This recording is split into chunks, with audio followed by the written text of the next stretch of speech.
Hi there, it's Sam from pootles.co.uk. Thank you very much for joining me today. Today's project is actually this one. It's not the bag, but the bag inspired this bag. So I just want to have a little share of this. Now, I have the most amazing team in the world. I adore my team. I get endless pleasure from my team. I'm inspired by them and I love working with them. And one of the ladies in my team, Karen McDonald, is a very talented seamstress as well.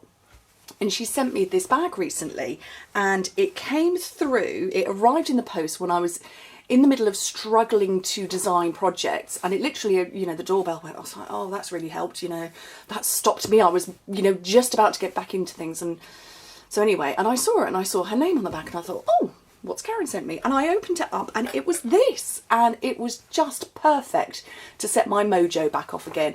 And then I later spoke to her that day on the phone in a one-to-one call, and she told me, and I hadn't realised that she'd actually made the bag, but she saw the fabric and immediately recognised it as being very Stampin' Up-esque, and she decided to make me a bag, which was just, I was so touched and I was so humbled by it, but I knew exactly what she meant, and she made me a beautiful card as well. And she wrote in it, you know, this is just so Stampin' Up, and it's so easy. I mean, look at the colours. So I then took that as inspiration on a day when I was struggling, and I came up with my bag. So I've got Sahara Sand here, and I've picked out the colours. I went for Blushing Bride to match this one. I went with Calypso Coral, but actually for the next one I've gone slightly different. And I went with Marine and Mist on that, not quite so close. Chocolate chip for these, the brown ones, and then this was Old Olive. But again, I've changed up for the one I'm going to make in a minute. And no, I'm not going to die cut all of the butterflies. Slightly different colours, but I love it. And I love the bag that I've made with its gorgeous handles. And I love the one that she made. And it's all gusseted and it's got a big bottom, and I love it.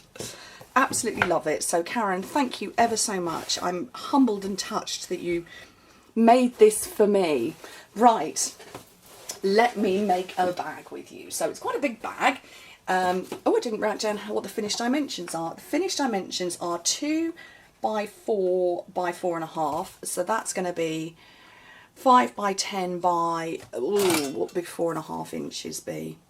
About 11.5 centimetres. So that's the size of the bag. So it's a good size bag. You can stuff little treats and sweeties and things in. But you start off with a piece of cardstock that is 8 by 11 inches. Now I went with Sahara Sand for this one, and I'm going with Tip Top Taupe with the next one. Yes, you can see I've already die cut a little bit. So let's make the bag and then we'll do some die cutting. You do need 2 strips as well for the handles. 8 by 11, and on the long side score it at 4.5 and 6.5 inches, which oh sorry, in metric it's 20 by 28 centimetres. On the long side you score it at 11.5 and 16.5. Then on the short side score it at 2 and 6 inches, which is 5 and 15 centimetres. 2 and 6. Really easy. This is one of those easy bags. So it's an easy base, and then it's all about the decorating. And you know me, I don't like to make an identical project to the sample that I've made. So that's why I've gone with Tip Top Taupe. Should have seen me. I was prepping this at 11 o'clock at night. Not the greatest light in the world in my office. And I'm there wafting bits of cardstock around going, is that close enough? Does that match the bag? Oh, I'm not sure. Right, so turn it round. So we're working on these squares here, and cut straight down the rectangle and into the square. So you're kind of cutting a little bit of a wedge out. Just like that. And the same on the other side.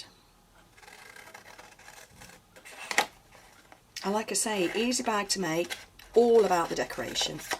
And I'm all about the decoration, so.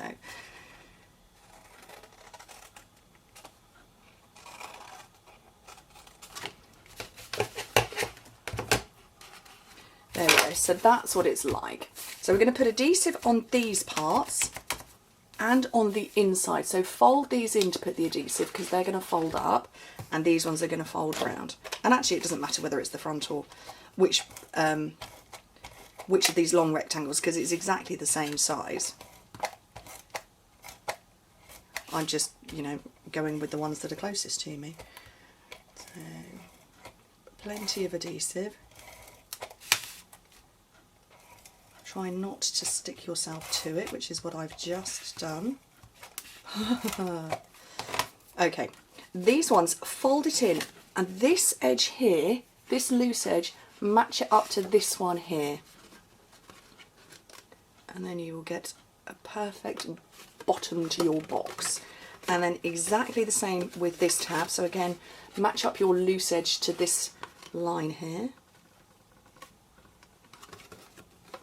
Okay, so that's the back of the box, and we're now going to fold up the front and match this loose edge to this one here,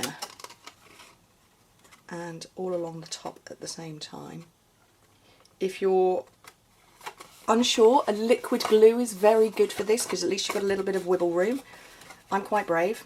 I'm quite happy to go for it. But yeah, liquid glue is your friend with this. So okay, now we have a front and the back to the box, because you've got a seam there. That's the box. These little guys, the handles, you would not believe how much trouble I had with them. I thought, oh, well, I'll do that and I'll curl them a little bit first. So I've got my bone folder. I haven't got a scrap to show you. And I ran it down. I had them at 1 inch widths. These are 11 by half an inch. 11 inches by half an inch, so 28 by 1.5 centimetres.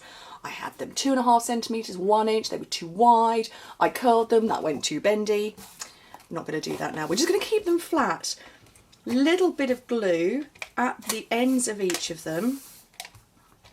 Not too much, because you don't want glue sticking out. Oh, sticking out.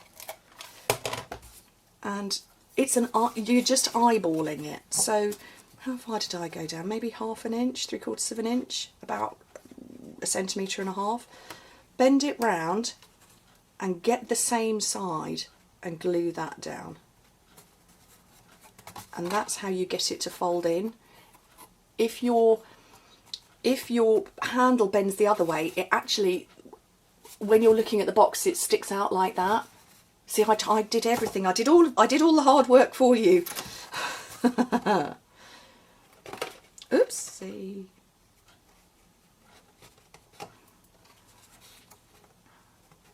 There we go.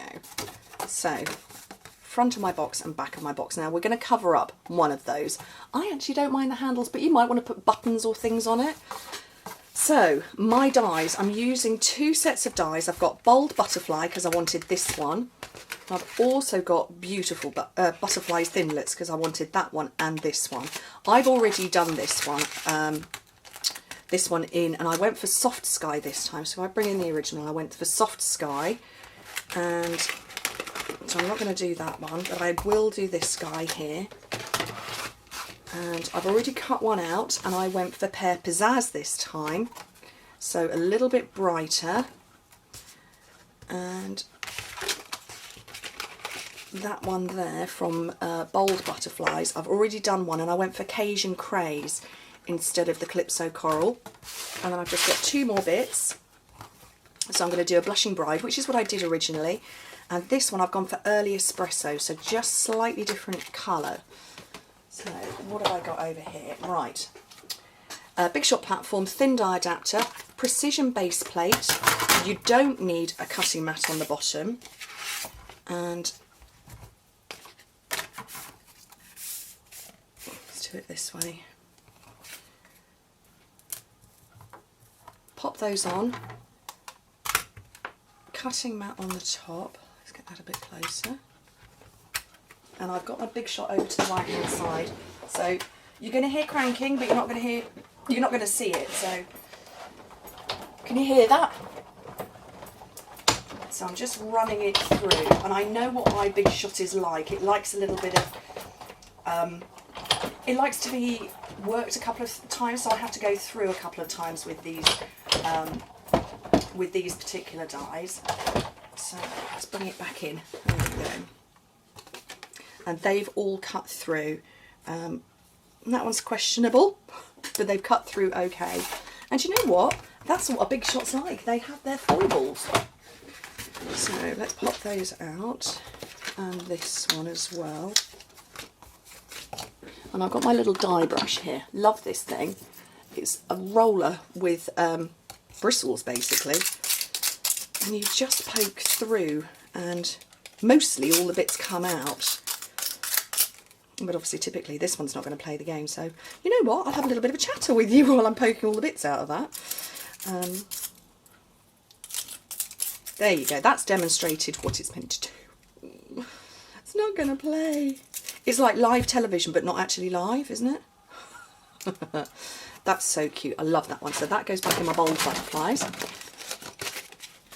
And this one, right, I'm going to get my paper piercer on this and just pop all these bits out. But yeah, so I have a little natter while I'm doing this.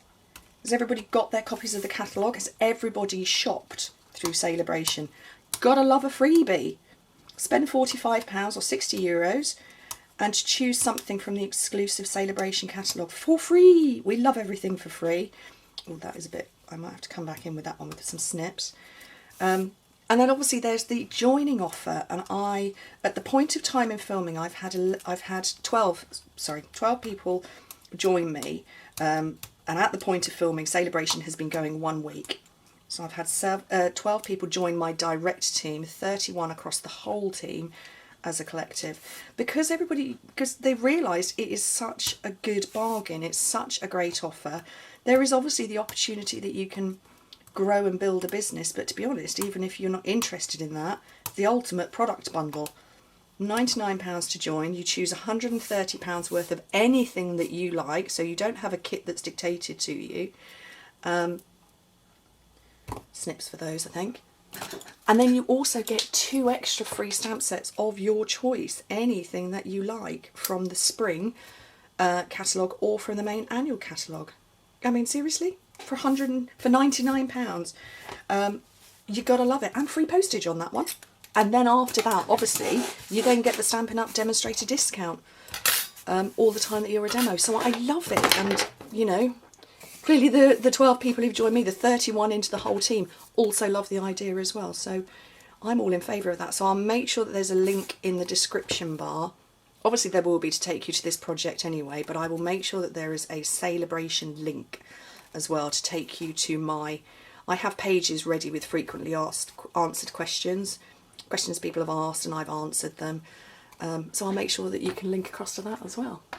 Right, so they're all ready to go. You can see I've just bent them slightly, coming in with my Tombow. Oops. Put that on my leg.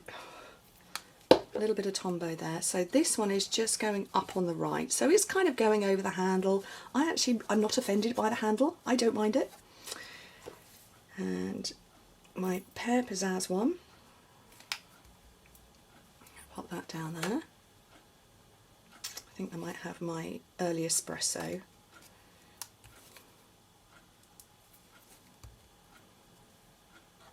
That's so cute. I love this. Right, I'm going to pop my Cajun Craze one down here. Just down at the bottom. And I might, oh, move that too fast. Just hold it a second longer.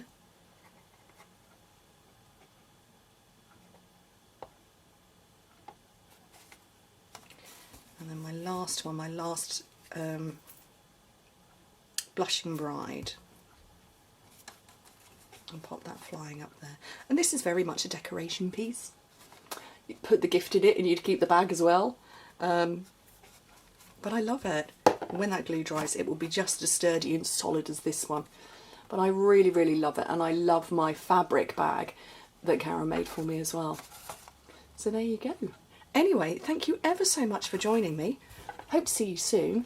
I also hope to see you maybe joining my team. And I have a team in all 5 of our locations. So, anyway, thank you ever so much for joining me. Hope to speak to you soon.